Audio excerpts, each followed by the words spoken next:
Soren, Vesiesh, Blyken, Stripe, Roland, Vecni, and Prince arrived at the One encampment, a staging area for the ongoing invasion, containing the One army, war mammoths, ice cats, wolves, horses, and barbarian-like Highlander soldiers. The 7 adventurers got acquainted before exploring the camp. Ves and Roland got on well with one another, flirting and building rapport. Vecni, who viewed herself as a motherly figure for Roland, appeared disapproving and displeased at this. Vecni, Prince, and Stripe enjoyed some ale, courtesy of the One army, while Soren and Ves met with the leader of the camp, Lord Winnegar, also known as the Nude Lord, the Great Winnegar, and the Sun Serpent Lord. Meanwhile, Blyken followed Vecni around creepily. Blyken quickly realized Stripe happened to be his brother, who he had not seen for the last 4 years. During the day, Soren and Vesiesh revealed they were title-holding nobles from the Kingdom of Ferelden. While speaking with the adventurers, Lord Winnegar explained that King One and the bulk of his army were marching north towards Loriston, the capital of Dovah. They had recently passed through Pridecutter Keep and entered into King Lorien's Valley. Winnegar explained many in Dovah opposed Vigor's tyranny. He tasked Soren and Ves with acquiring allies to assist One in the conquest of the kingdom. He handed Ves a ledger to write down the names of individuals or groups who would join the alliance, and asked she had them come to see Winnegar at the encampment. A short time later, Vesiesh and Soren met the One spymaster, Lord Weald. He supplied them with a crude map of the region created by Weald's agent, Merciless. Weald advised them another one of his agents had traveled to Queensgrace, then to the Birdhaven ruins, and discovered some kind of intel. On his way back towards the One encampment, he was killed. Merciless found his body and found he had a crumpled piece of paper in his possession with the word 33 written on it. Weald tasked Soren and Ves with traveling to meet with a group called Chaos at the Birdhaven ruins and the group called Slay in Queensgrace. He requested they find out the meaning behind 33 and the reason for his agent's death. Vecni, Prince, and Roland explained to Blyken and Stripe how they defeated the Munronian Armada and Grand Admiral Gamino with the help of the Tarkaans shortly before arriving in Dovah. Later, the full group of adventurers spoke to Winnegar further. He suggested they stay away from the battlefront for now. He advised them to assist Lord Weald and Lord Commander Leopard with their objectives during the war and leave the fighting to the One Strike Force, King One, and One's Master of War for the time being. He also mentioned most factions participating in the war had their own names and sigils, and it would be wise to come up with their own banner and faction name, making it easier for One captains and commanders to recognize and to call upon them during battle. Winnegar mentioned to Prince that the men he was hunting, the Misfit Bastards officers, passed through the One encampment and traveled north. Prince remembered that he learned on his voyage to the One encampment that the Misfit Bastards planned to travel to Epona's Bog to meet with King Dokkan of Ferelden in a secret settlement called the Doghouse. Some of the members of the group discussed their knowledge and relationships with Ferelden and King Dokkan Swiftwater. Prince was raised in Ferelden and despised Dokkan, blaming him for the death of his former captain, Mundo, and for the death of his mother as well. The adventurers met the friendly man of many nicknames, Lord Commander Leopard, at the war tent. He did not have much for them to do, but introduced them to some of the One Strike Force members. Kagan, a Goliath with many scars on his body, Blood Dragon, a green dragonborn with red tribal tattoos on his face, and Nightblade, a high elf swordsman. Our heroes slept for the night, and on the following morning, observed much of the army had departed, including Leopard and his men. The party prepared to head north, debating with one another where they should travel to first. Before leaving, Ves convinced Winnegar to provide her with a steed, a silky black horse she named Curva. The adventurers discussed where to travel to first. Prince urged the party to head towards Epona's Bog, but Soren and Vess convinced the group to journey to Queensgrace after stopping for a respite at Serv's Tavern. The group began to journey north. On the first night, Prince told the tale of how he obtained his nickname. Prince later revealed to Soren and Vesiesh he aimed to kill King Dokkan Swiftwater when he found him, and blamed Dokkan for most of the misfortune in his life. Prince also explained his father left him when he was a child, after being conscripted to war by King Dokkan. He believed his father was still alive and became a badass, which was odd as his father was a simple farmer when he left. Prince added his mother died due to Dokkan's poor leadership, and his former captain, Mundo, basically a second father to him, was murdered because of King Dokkan as well. He stated his old pirate crew, the Misfit Bastards, carried out the killing of Mundo on Dokkan's behalf. Prince talked proudly of the Misfit Bastards officers he had already killed. He showed Stripe, who was very impressed, the necklace he had made of deceased officers' fingers. Soren informed Prince he had never met his real father, but that he was raised by King Dokkan, who was his stepfather. And despite this, he does not like or respect him. Roland chimed in that he had daddy issues as well, and added his dad does not care for him. During the group's travels, Stripe dropped a considerable amount of random items that he was carrying onto the road. It appeared he grew more and more burdened by the items he carried as each day passed.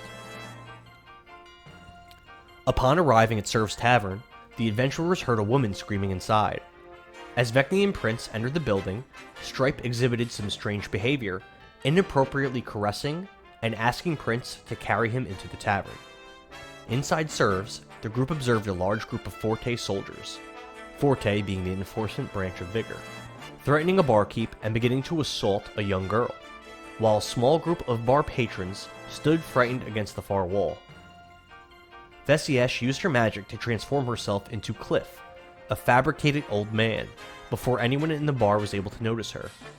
While others spoke with the barkeep and the soldier accosting him, Stripe attempted to fondle the soldier and undo his belt. Vecni rummaged around behind the bar, finding 25 gold pieces in a box and stealing it. Meanwhile, Stripe pestered one of the Forte soldiers, expressing his desire to have sexual intercourse, specifically with a male. The Forte soldier offered Stripe the barkeep instead. Moments passed by, and Vess, disguised as Cliff, casted sleep on the cluster of soldiers surrounding the young girl. Two of the Forte soldiers and the young girl herself succumbed to the spell and fell asleep. The soldiers became aware that the adventurers group had someone that had done something towards them, and they began to slowly draw out their weapons and move aggressively towards the party. Stripe, thinking quickly, offered to have sex with all of them. Prince looked up from his drink and realized the soldiers might be considering attacking them. He calmly stated, "You guys really don't want to do that." While speaking with the Forte soldiers, the party learned of 3 Forte leaders, Frank Mandred, Karagonda, and Edgar Brazil. Roland observed one of the terrified patrons leaning on the far wall was actually Honesty, a gnomish bard familiar to Vecni, Prince, and himself from the voyage over to Dovah. Honesty was also familiar to Vess from one of her previous adventures as well. Vecni convinced the Forte soldiers to permit Honesty to walk over to her group, and upon doing so, Stripe immediately began rubbing his back in a molesty-type fashion. Vecni impressed one of the Forte soldiers, Brachus, with the story of how she, Prince, and Roland defeated the Muronian Armada and Grand Admiral Gamino. Vecni told the man she and her group would join Vigor. Brachus was excited warriors like Vecni and her allies would join because of him, and he said that he expected a reward from Vigor leadership. Brachus drafted a writ of passage for the party to help them avoid confrontation with Vigor troops en route to Vigor Valley City, in order to meet Frank Mandred. The party whispered to one another, attempting to devise a way to kill the more than 20 soldiers that stood in their way. One plan was for Prince to put out the fire in the hearth, leaving the soldiers without sight. Then Vess would follow up by casting fairy fire on them, giving the heroes sight of their enemies and a huge advantage. Instead, another plan was decided upon. Vecni convinced the Forte soldiers to carry a basin of water outside the tavern, supposedly for Vess's horse. While this was going on, Stripe and the barkeep made love to one another. Soren woke up the sleeping girl and explained to her that he would do everything he could to protect her and keep her from harm. The soldiers told the group they were free to leave, whence they killed the barkeep to prove their loyalty. Vecni asked Prince to do it, but Cliff, aka Vess, guilted him into staying his blade, as he would be acting in a manner similar to King Doken, the man that he hated. Vecni took it upon herself to execute the man, hurling a throwing dart at his neck, piercing it and causing him to choke to death on his own blood. The adventurers left the tavern to wait outside. Immediately upon exiting, Vecni threw up bile, disgusted with what took place inside the small building. Before leaving the back of the bar, Vecni observed some wanted posters. She shared the following wanted posters with the group. King 1, 20,000 gold bounty. Lord Craven, 1,000 gold bounty. Lord Hainsworth, 10,000 gold bounty. Prince Lorien, 20,000 gold bounty. Queen Inez, 14,000 gold bounty. And Snorian, 6,000 gold bounty. Vecni and the others were introduced to Crows, Lay, and Fievel, 3 of the patrons that were able to escape the tavern. The group followed through with Vecni's plan to kill the Forte soldiers. Vesiesh poured the alcohol Soren's unseen servant took from behind the bar all over the thatched roof of the tavern. Vecni lit a Molotov cocktail and threw it inside the tavern, then used shape water to freeze the door shut. The PCs readied weapons and spells, aiming them at the frozen door. Stripe aimed his crossbow. Roland summoned his red falchion and readied Eldritch Blast. Soren readied Magic Missile, and the other adventurers were prepared as well. The first Forte soldier burst through the door, lit a flame, and was met with Roland's Eldritch Blast, killing him instantly. Another Forte soldier, standing near the door, was shot down dead by Soren's Magic Missile, immediately after the first man lost his life. More Forte soldiers bursted through the door of the burning building and attacked the adventurers, dying in battle shortly after. Soren casted Minor Illusion, making the ice block that was placed in front of the door appear taller. Forte soldiers were no longer able to climb over the top of the block until they determined the top portion was just an illusion. Due to the intense heat and flames of the burning tavern, they had a mere 18 seconds to figure it out, but were unable to do so in time. All the men and the young girl inside burned to death in the inferno. The adventurers journeyed a bit further north, making camp for the night. Crows, Fievel, Lay, and Honesty followed, but kept a bit of distance, as the PCs did appear quite dangerous and unpredictable. Soren and Crows had a private conversation. Crows voiced his concerns for the safety of his 2 daughters, and asked Soren if he could keep them safe. Soren explained it would probably be best if he and his children did not travel with the group, as it would not be safe for them. Soren convinced Crows to bring his 2 daughters to the one encampment, and offered to aid Lord Winnegar and the others. Their names were written in the ally ledger. Before going to sleep that night, Vecni and Roland had a conversation. Vecni permitted Roland to begin using his pack sword, as long as he promised not to harm any of their friends with it. The party woke up in the morning, and Vess said goodbye to Crows, Fievel, and Lay. Honesty had left before anyone had awoken. The party continued north and observed the road was choked with corpses from some big battle. There were fallen lizardmen bearing this sigil, fallen humans bearing this sigil, and an assortment of fallen fey creatures, elves, dwarves, fairies, giants, gnomes, and even drow, bearing this sigil. But the faction with the most fallen men was Forte. Vesiesh wondered what kind of leader could bring such an assortment of fey creatures together under one banner, especially the drow. Vecni seemed disgusted at the presence of drow in Dovah, and spit on one of the corpses. Further north, the party entered a clearing and what appeared to be the remnants of a Forte camp, where the thickest fighting must have taken place. As the group rummaged through the tents, a large pack of wild dogs appeared and confronted them, very concerned with the party and seemingly hostile. Lycan and Stripe attempted to avoid a fight with the hungry wild dogs, throwing severed limbs belonging to the deceased soldiers at the camp at the wild dogs that had the party surrounded. After fighting over the delectable treats, 2 of the dogs ran off with their delicious prizes. The rest of the 20 dogs continued to act aggressively towards the party. Prince raised his sword and yelled at the animals, causing half of them to take a step back. Soren used the Mold Earth spell to remove the dirt from underneath one of the mutts, causing the rest of the animals to attack. Stripe animal handled 3 of the dogs into becoming compliant and friendly, while Soren expertly wielded his Mold Earth spell, trapping dogs in holes and even burying 2 of them alive. Vesiesh used her sleep spell to control the battlefield and place multiple dogs into a slumber-like state at once, while she rode about the battlefield on her mount, Curva, keeping away from harm. Prince tore through some of the animals with his greatsword. The dogs struggled to even reach the heroes, as ready actions, spells, and actions protected the party from any harm in the initial fight. As the fight progressed, Stripe seemed quite interested in keeping the animals from harm. He urged the rest of the group to leave the dogs be, but only Vesiesh and Blyken appeared to heed his words.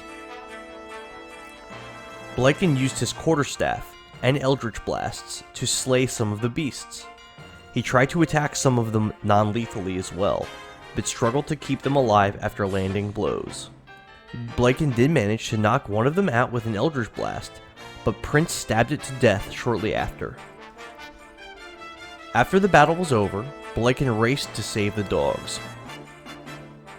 while Prince and Soren raced to hack them to pieces.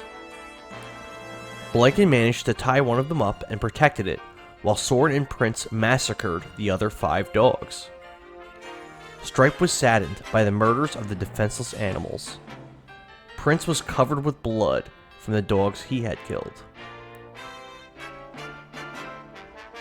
Prince then attempted to butcher the deceased dogs for meat, but was extremely wasteful, hacking them to pieces with his greatsword without obtaining useful cuts of their flesh.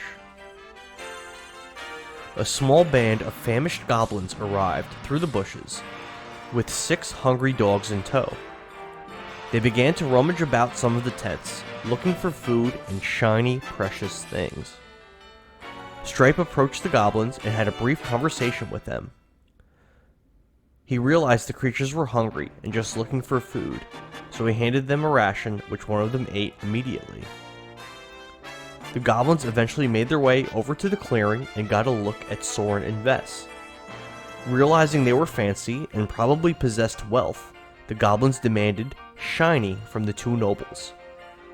Vesiesh was quite disgusted the creatures attempted to speak with her and her brother. Blyken pointed Prince out to the goblins, who was attempting to hide nearby. Prince offered to give shiny to the goblins. He kindly approached and attacked the goblin in front with his greatsword, breaking its spine. A battle between the goblin group and the adventurers commenced. The 3 dogs that had gained trust and rapport with Stripe were torn apart by the new arrivals. Ves gave bardic inspiration to Prince and casted Tasha's hideous laughter to disable one of the goblins. Soren dropped a goblin into a hole using Mold Earth, causing Prince to get an opportunity to dispatch it with his greatsword. The goblins managed to move in on the fearless Prince, surrounding him completely on all sides. The evil little monsters hacked away at the brave pirate, and one even shot him with a short bow. Prince took massive damage, but managed to escape from their grasp, covered in wounds, his own blood and the blood of enemy goblins and wild dogs. The goblins' dogs attacked the dog Blyken had tied up, tearing it to shreds and killing it. Both groups of dogs began to battle each other, while Curva got attacked by the wild dogs as well, being bitten twice before being able to run a short distance away to relative safety. Ves casted Sleep again, hitting goblins and enemy dogs alike, gaining a tremendous amount of control over the battlefield as many hostile creatures became incapacitated. Upon seeing both Prince and Curva were badly injured and fleeing the goblins, Stripe approached Curva and did his best to calm the majestic creature. One of the goblins shot one of Stripe's new dog friends dead with an arrow. A limping and badly bleeding Prince shot one of the wild dogs dead with his short bow. Meanwhile, Blyken connected with an Eldritch Blast, killing one of the enemy goblins. A goblin killed Stripe's last remaining dog with an arrow, right after that. Suddenly, the party heard a big commotion. They saw a small entourage of goblins emerge from the woods. 6 well-fed, partially armored goblins walked into the camp. In between them was a 7th goblin, larger than the others. This goblin wore a chain shirt, carried a shield, and rode on a giant rat. The lead goblin rode out to the edge of the small cliff in the center of the camp and surveyed the battlefield. He noticed the dead goblins and dogs near the adventurers. This goblin made a confusing proclamation in Common, addressing the party.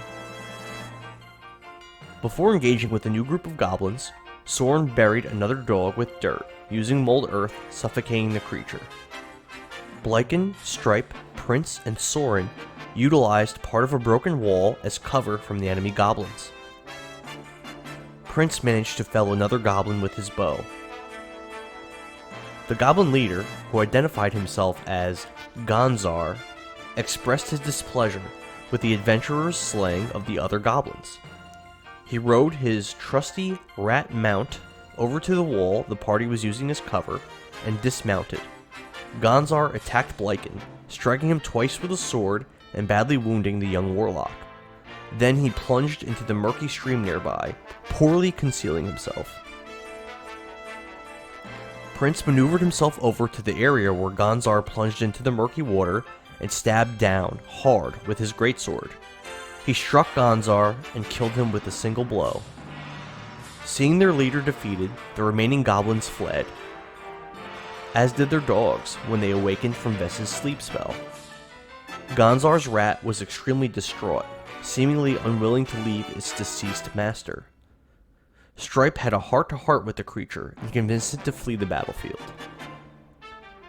The adventurers looted the camp and continued their journey north, concerned more goblins might be drawn to the destroyed outpost. A short distance away from the camp, Stripe foraged for some food to feed the party. He was able to find nuts and berries with minor restorative properties, but he only shared the sustenance with Blyken and Prince, due to Vess and Soren's poor treatment of him and his brother. Further north on the same day, the adventurers encountered small hovels pressed up against the woods. They appeared to be occupied.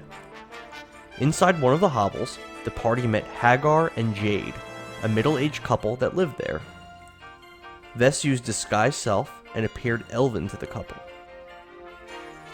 Hagar assumed Vess was a high elf in service to Queen Inez of Queensgrace, and treated her with kindness and consideration. He was much less accommodating towards the goblin brothers until Vess informed him they were her pets. Hagar and Jade told the group of their missing children, Jill and James. They explained beasts and monsters in White Fawn Forest had become emboldened since the arrival of the One Army. Perhaps they smelled the blood of battle. The couple also mentioned the group Blood Mist and described them as criminals, murderers, and rapists that sometimes posed as common folk. Vessiesh and Soren discussed with Jade and Hagar about possibly forming a search party to find Jill and James after arriving in Queensgrace. Later that night, as the party and their hosts got ready for bed, Stripe and Blyken made a fort using a blanket. The adventurers awoke in the home of Hagar and Jade. They spoke with the middle-aged couple. Hagar gave the group directions to Queensgrace and warnings about dangerous beasts in White Fawn Forest, as well as the gang of brigands called Blood Mist. Prince upset Jade and Hagar, telling them that their missing children, James and Jill, were probably dead. Hagar told the group a bit about Queensgrace, explaining Queen Inez's rangers were quite skilled and under the command of a first ranger, an elf who was missing his nose. After speaking further with Stripe, Hagar became increasingly upset, as Stripe plainly stated Hagar's children were dead. Hagar retired back into his home and mourned with Jade. Blyken felt the urge to lead the party, and the rest of the day went by in a blur. The party traveled 3 spaces on the region map, then lay down to sleep for the night, without setting camp, making a fire, assigning watches, or casting alert. 4 hours into the night, Soren was awakened by a whisper. He alerted his sister, and the two went to investigate. The whisperer identified himself as Crows, one of the patrons they met at Serv's Tavern. As Vess and Soren neared his location, they heard multiple sets of footsteps running away from them into the woods. Soren and Vess pursued, and a short time later, they met Crows, accompanied by 9 orcs. Crows explained he was actually Lord Craven, the leader of Bloodmist and a man with a 1,000 gold bounty on his head. He continued that he intended to rob them. But before they came to harm, Soren pulled out his wand and casted suggestion on Lord Craven, convincing him to become friends with the 2 nobles. Lord Craven told the orcs to put away their weapons, and asked Soren and Vess to help him ambush the rest of the party. Soren declined, and Vess suggested he and the orcs travel to Jade and Hagar's hovel to rob them instead. Vess and Soren discovered Lord Craven had been kidnapping children, and that his allies likely kidnapped James and Jill, Hagar and Jade's missing kids. Craven mentioned the way north into King Lorien's Valley was no longer clear, as the bridge leading across the chasm was destroyed by Forte.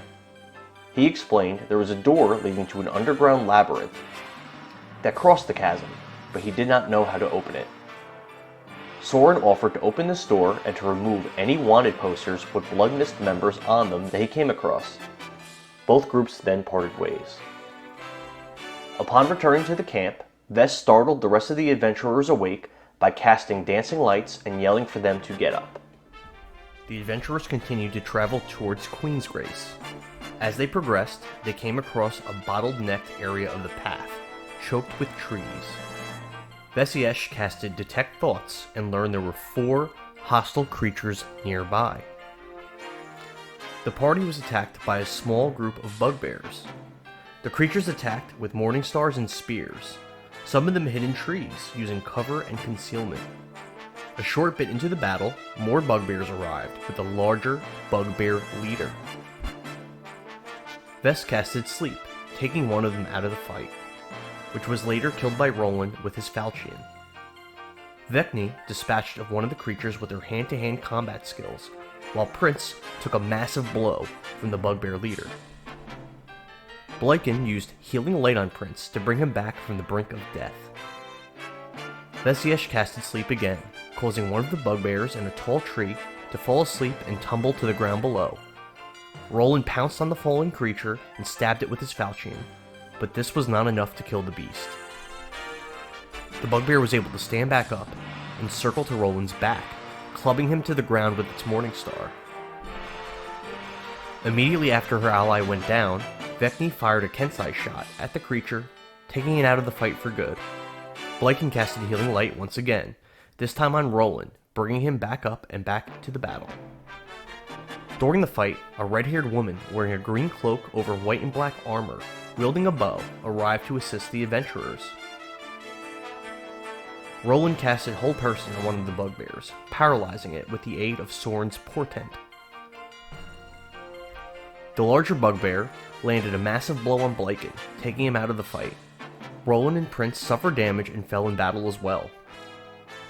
Roland taking an additional hit from a Morningstar after going down, which nearly killed him outright.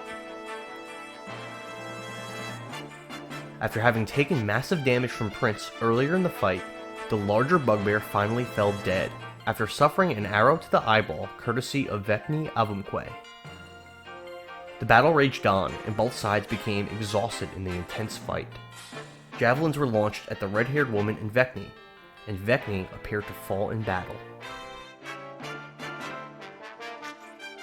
The battle between the adventurers and the group of bugbears continued. Vecni fed a potion to Roland, bringing him back from the brink of death. Soren fed a potion to Blyken, returning him to the fight.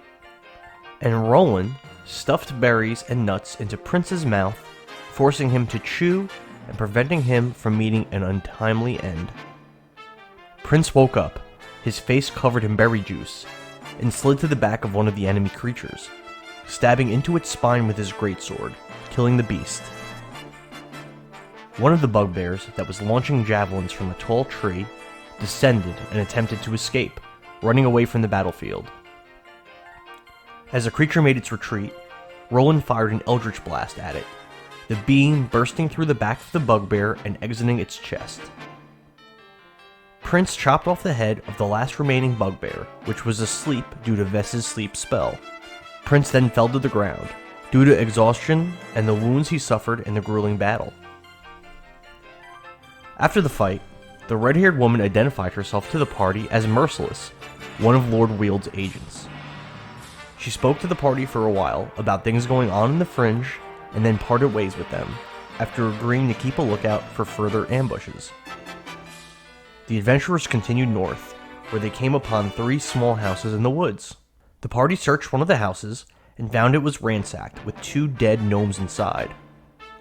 There was evidence present that led the group to believe Bloodmist was responsible and kidnapped children from the residents.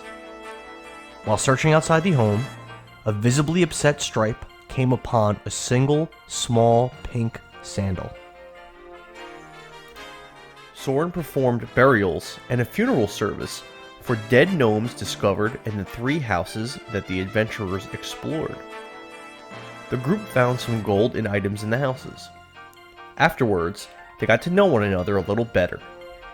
Blyken revealed to the party he and Stripe were orphans, and their orphanage was burned down by an orange-haired leprechaun. He explained he came to Dovah to seek this leprechaun out and avenge his murdered friends. The adventurers realized Stripe's personality switched every day, and he embodied a new persona each time. The adventurers continued their journey north, towards Queensgrace.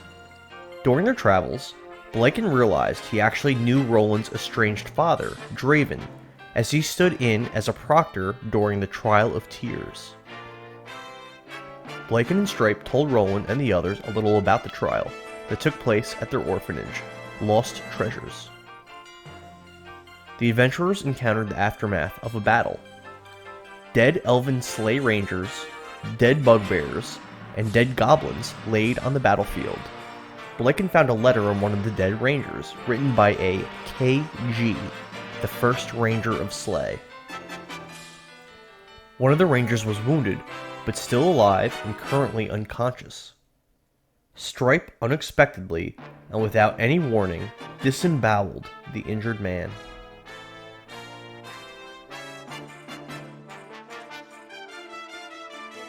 The adventurers continued north and came across a small bridge over a stream. They heard an inhuman voice demand they kill the humans in their group and toss them into the stream. After debating for a bit about throwing Soren into the water, the group walked across the bridge and were subsequently attacked by twiggy, shrubby plant creatures that fired small needles at them. The adventurers battled the monsters, slaying many.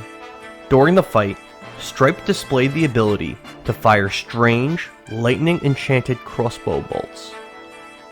Vines and creepers sprang to life, and 2 new plant-like creatures joined the fight against the party. Prince fell in battle to a giant barrage of needle projectiles, but Blyken acted quickly, casting Cure Wounds on his ally, bringing him back into the fight. The battle endured on, and the adventurers were eventually able to defeat their plant-based foes. The party continued north, and Blyken was finally reunited with Stripe's true personality on the following day. The party discussed Stripe's behavior since they joined together. The group attempted to give Stripe an understanding of his multiple personality disorder and the concerning issues that come up when he embodies certain ones, but he was disagreeable and stubborn during their explanations. The party traveled another week and came to the fork in the path. According to Merciless's map, the northwest path led to Whittle Falls, while the northeast path led to Queensgrace. The adventurers strove northeast. They journeyed towards Queensgrace and came across magic vines blocking their path. As they attempted to circumvent this obstacle, they heard the voice of a fairy named Rose, who challenged them with riddles. Stripe solved the first riddle almost instantly after it was posed. Roland was able to answer the second riddle. The third riddle left each of the adventurers quite stumped. Vesiesh and Soren convinced Rose to let the group pass after Ves revealed her father, Dakarth, was waiting for them at Queensgrace. Rose stated that Dakarth was a member of the Slay Royal Council and granted the party passage.